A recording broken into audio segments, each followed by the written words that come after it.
a dit que non, que la personne prêche la repentance. Mais qu'est-ce qui vient après ça?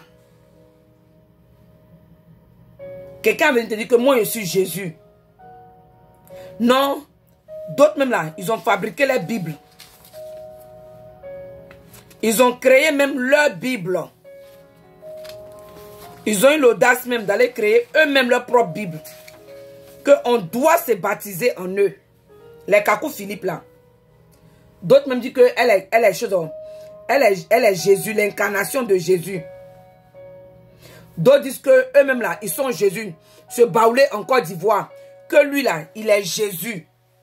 Et puis il y a des gens qui sont assis dans l'église. C'est-à-dire que ça démontre combien de fois aujourd'hui le chrétien a laissé sa vie de prière, a laissé sa vie dans la main des hommes. Parce que si tu avais une relation personnelle, tu connaissais Jésus-Christ de Nazareth, tu ne peux pas te laisser embobiner par des doctrines de démons comme ça. Tu ne pourras pas. Oh, Shalom Prince. Tu ne pourras pas. Que quelqu'un va te dire que lui, il est Christ. Et puis toi, tu vas croire en ça. Que non, moi là, je suis, moi-même, ça là, cette Bible-là, la personne dont on parle d'elle ici là, cette personne-là, ça là, c'est moi qui suis avec vous ici. Vraiment. Et puis il y a des gens qui sont assis. Et puis ils sont en train d'écouter. Et puis ils s'appellent chrétiens. Et puis eux aussi, ils vont dire qu'ils sont brebis de Dieu. Pourtant, la Bible dit que tout œil, on dit que tous les yeux là, tous les hommes le verront. Quand Jésus va revenir dans sa gloire là, tout œil le verra. Mais la Bible va dire que toute oreille entendra sa voix. Ceux qui entendront sa voix là, ce sont ses brebis. Parce que quoi? Elles le connaissent. Est-ce que toi, tu connais Jésus-Christ? Comme il dit, je vais me répéter encore. Est-ce que tu connais ton Père? Est-ce que tu connais ton berger? Parce que si tu connaissais réellement ton berger, tu connais ton papa. Pour quelqu'un qui connaît son Père, quand quelqu'un parle, tu sais que ça, c'est pas mon papa. Ce n'est pas ton Père qui parle.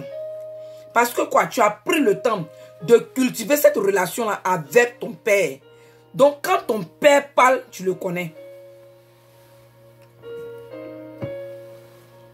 Quand ton Père parle là, tu reconnais sa voix parmi des milliers. Quand ton Père parle, tu reconnais la voix de ton Père. Tu ne suis pas n'importe qui. Les autres peuvent être en train de suivre la personne. Tu ne viens pas, ange, tu ne viens pas, non. C'est pas mon papa, je ne reconnais pas sa voix. Mais pourquoi dire que c'est pas mon papa? Non, moi je connais la voix de mon père. C'est là, c'est pas mon papa qui parle. Mais telle personne dit que c'est ton papa. Non, ce n'est pas mon papa. Ce n'est pas mon papa. Ce n'est pas mon papa. On va lire 2 Timothée. Comme la soeur a donné le passage. 2 Timothée, la soeur. Estelle lui a donné le passage. 2 Timothée 4. Et c'est ce qu'on est en train de vivre aujourd'hui. C'est ce que nous sommes en train de vivre aujourd'hui. Parce qu'aujourd'hui, les chrétiens, on dit nous sommes dans la bergerie. Nous sommes des enfants de Dieu. Nous sommes les brebis de Jésus. Mais on ne connaît pas sa voix. On ne reconnaît pas sa voix. Parce que quand les mercenaires, les voleurs sont en train de parler, on suit les voleurs, on suit les mercenaires. Pourquoi? Parce qu'on n'a pas pris le temps d'étudier notre Père. On n'a pas pris le temps d'étudier notre berger. On n'a pas pris le temps d'étudier notre papa. Donc on ne reconnaît pas sa voix. On suit n'importe qui. Celui-là prêche, on est là-bas. Celui-là dit ceci, on est là-bas. Celui-là dit ceci, on est là-bas. On est en train de suivre tout le monde. Nous sommes à la fin des temps. Nous sommes à la fin des temps. C'est le moment, mon frère, ma soeur, de manger cette Bible-là. C'est le moment d'étudier la Bible. Je n'ai pas dit qu'il faut lire. Je dis étudie. Mais quand tu étudies là, tu cherches à comprendre, tu poses des questions. Et nous tous, on a été à l'école. Quand tu étudies, tu veux comprendre pourquoi on dit A plus A égale à B. Là, comme ça, demain, quand tu vas aller faire composer là, quand tu vas voir cela, tu pourras reconnaître et puis résoudre l'équation. Donc, étudions la parole de Dieu. Et c'est à travers la parole de Dieu, à travers la prière, à travers le jeûne, à travers la méditation de sa parole, à travers l'amour qu'on a pour sa présence, le temps qu'on passe dans sa présence, on peut connaître Jésus. Et ça va faire de nous ses brebis. Donc quand il sera en train de parler, nous pourrons reconnaître sa voix. Parce que beaucoup aujourd'hui ne reconnaissent pas la voix de leur Père. 2 Timothée 4, verset 1, il dit, je t'en conjure. Je vais lire le verset 1 à 4. 2 Timothée, verset 1 à 5, pardon. 2 Timothée 4, verset 1 à 5. Il dit, je t'en conjure devant Dieu et devant Jésus-Christ, qui doit juger les vivants et les morts. Même les chrétiens ne savent pas qu'on doit juger les vivants et les morts. Vous parlez de quel jugement? De quel jugement vous parlez? Oh, vous exagérez. Il dit, Jésus doit juger les vivants et les morts. Et au nom de son avènement et de son royaume, prêche la parole, insiste en toute occasion, favorable ou non, reprend, censure, exhorte avec toute douceur et en instruisant, car il viendra un temps où les hommes ne supporteront pas la saine doctrine, mais ayant la démangeaison d'entendre des choses agréables. Aujourd'hui, le chrétien, on a la démangeaison. On veut entendre les choses qui font doux à notre cœur. Les choses, c'est-à-dire qu'on est devenu émotionnel, sensationnel. Les chrétiens, comment je peux appeler ça? Les chrétiens émotionnels, les chrétiens sensationnels, les chrétiens, on veut d'excitation. On veut qu'on nous excite.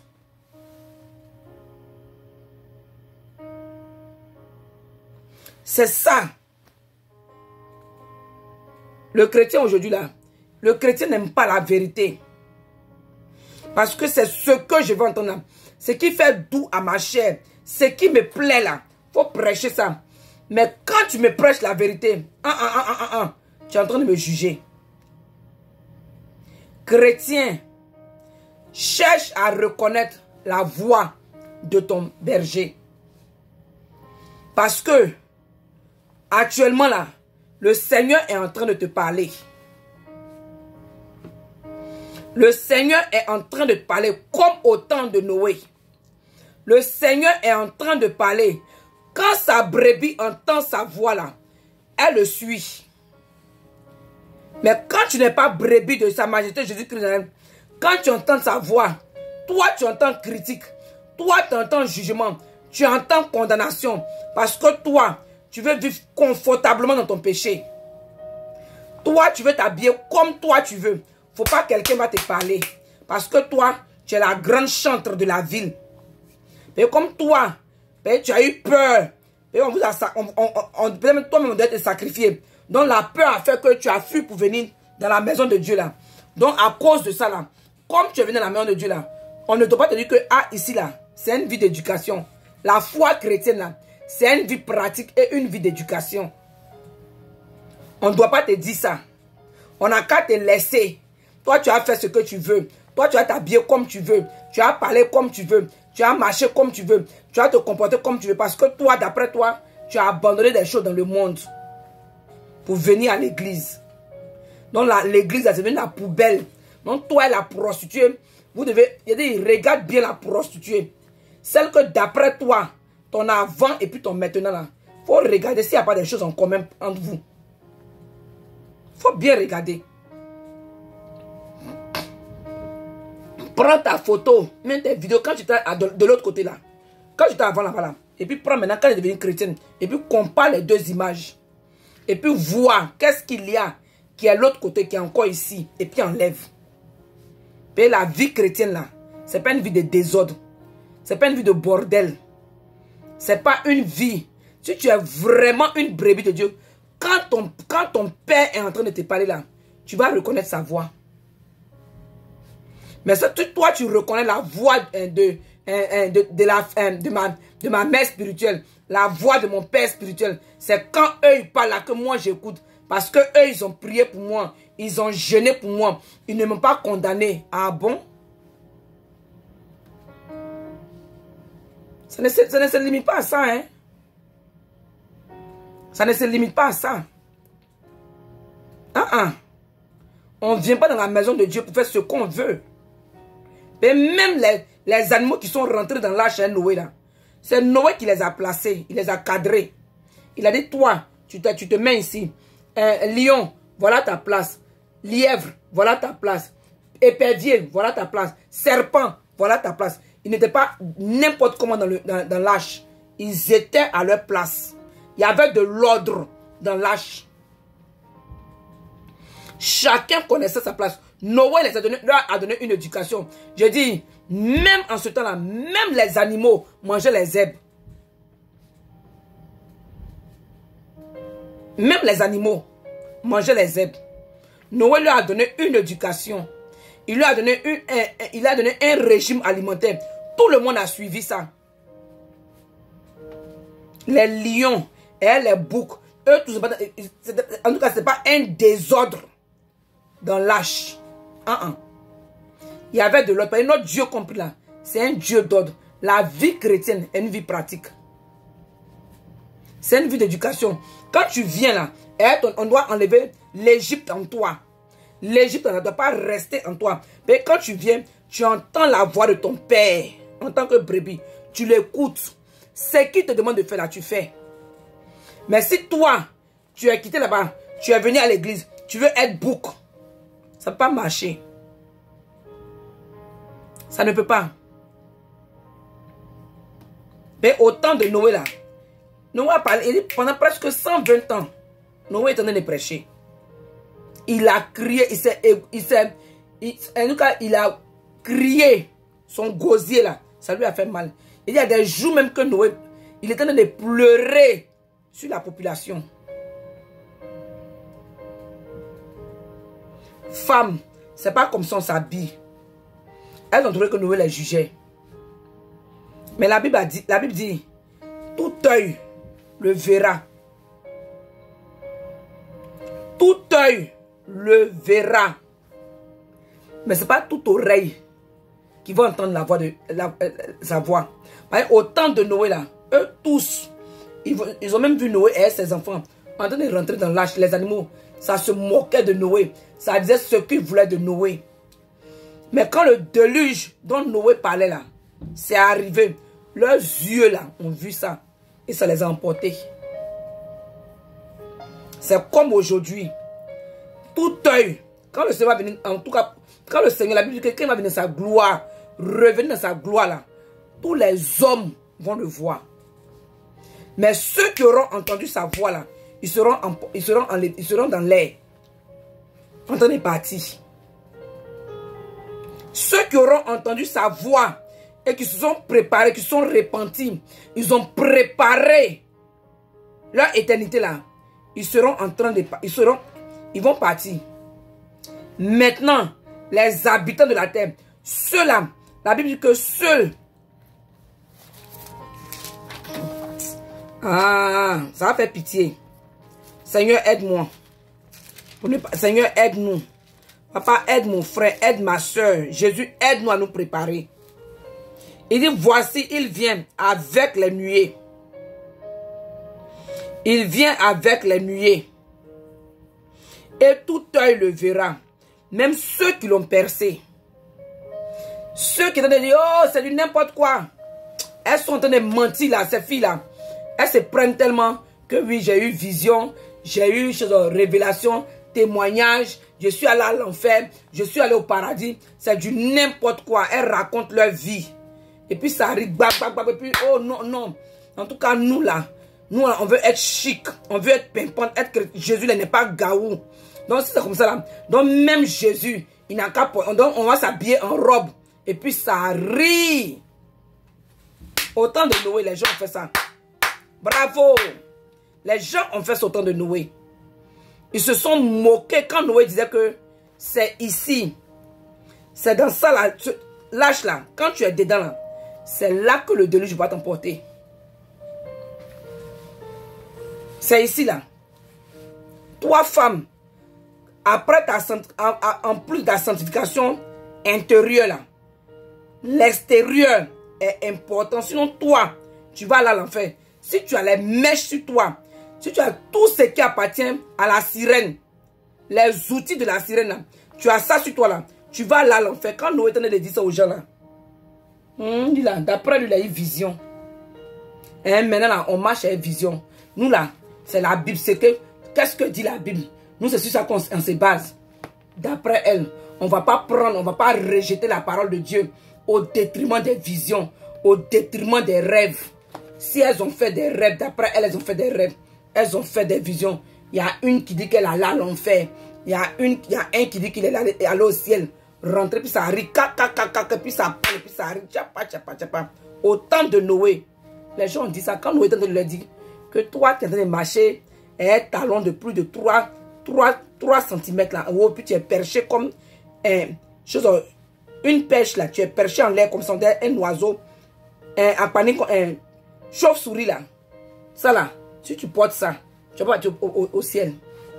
Malgré ta sanctification de ton cœur, tes mèches des morts là, de Jézabel qui traînent jusqu'à sur tes fesses là. Ta manière de t'habiller, puis ton pantalon là, tu vas pas au ciel et ça. Oh, laisse celui-là. Toi, Noé, tu sais ce que moi j'ai abandonné? Moi là, j'étais une prostituée. Moi là, voilà ce que je faisais. J'étais un voleur, j'étais comme ça. J'ai abandonné toi pour venir ici là. Toi, tu m'as dit quoi? Laissez-moi vivre ma vie. Vous aimez trop juger. On dit de ne pas juger. La Bible dit, ne juge pas et tu ne seras pas jugé. Ce verset-là, tous les chrétiens, même les chrétiens Chanel ont compris ce verset-là.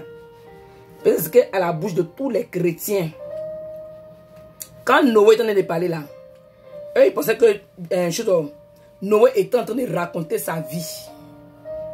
Que dépouillement là, c'était pour Noé, sa femme et puis ses belles-filles. Que y a Noé, si toi Dieu a dit à ta femme de se dépouiller là, parce que ta femme aimait tellement les trucs, les mèches, elle les même, son cœur était sur les mèches, elle était portée sur les artifices. Donc si Dieu a dit à ta femme de se dépouiller là, ne prenez pas ça comme une doctrine. En tout cas, ce n'est pas une doctrine. Mais quand le déluge est venu, chacun, en tout cas, quand ils est mort là, ils ont su que ce que Noé disait était la vérité. Ils ont su, chacun a su que ce que Noé avait dit là, c'était la vérité. Et que tant que tu ne rentres pas dans le déluge, pardon, dans l'âge, le déluge va t'emporter. Et ils ont été emportés.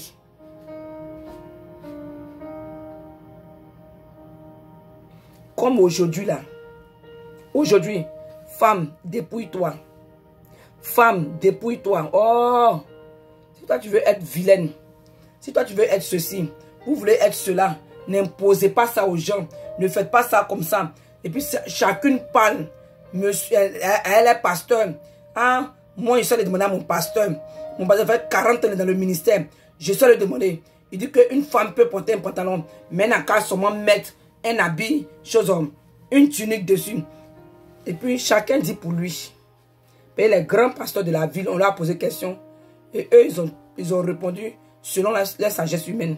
Et aucun d'eux n'a pu venir s'asseoir pour dire que je suis allé prier. J'ai pris des moments dans la présence de Dieu.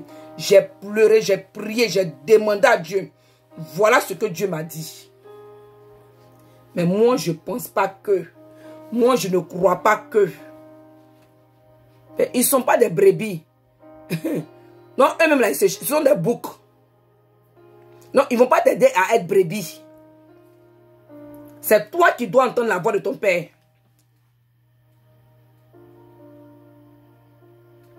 c'est toi là qui dois entendre la voix de ton Père.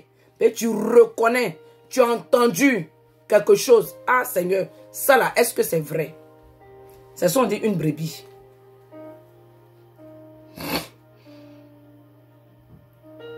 Chrétien, il dit, tout œil le verra. Mais c'est uniquement ces brebis qui vont entendre sa voix. Donc que Dieu nous aide. Shalom. C'était cette petite exhortation que tu es venu apporter. Que le Seigneur vraiment se souvienne de chacun de nous. Mais cette marche-là, elle n'est pas facile. Mais elle n'est pas impossible. Le Seigneur n'a pas dit que c'est impossible. La Bible dit que c'est avec beaucoup de persécutions. Que ceux-là qui vont vouloir vivre pieusement là, ils seront persécutés. C'est avec beaucoup de tribulations, beaucoup de persécutions qu'on va rentrer au ciel. Qu'on va rentrer au ciel. Donc mon frère, ma soeur, sois fortifié. Cherche à connaître. Mais tant que tu ne connaîtras pas le Seigneur Jésus-Christ, et comme je dis là, si toi tu n'es pas étudiant de la parole de Dieu, chacun de nous, en ces temps de la fin là, on doit être étudiant de la parole de Dieu. Tant que tu n'es pas étudiant de la parole de Dieu, tu ne pourras pas t'en sortir. Mais si tu ne connais pas Dieu, tu ne cherches pas à connaître Jésus à travers sa parole, à travers la prière, à travers le jeûne, tu seras emporté. Tu ne pourras pas reconnaître. Tu vas suivre tous les mercenaires de la ville, tous les voleurs de la ville. Donc que le Seigneur nous bénisse, que vraiment le Seigneur se souvienne de vous. Shalom, shalom.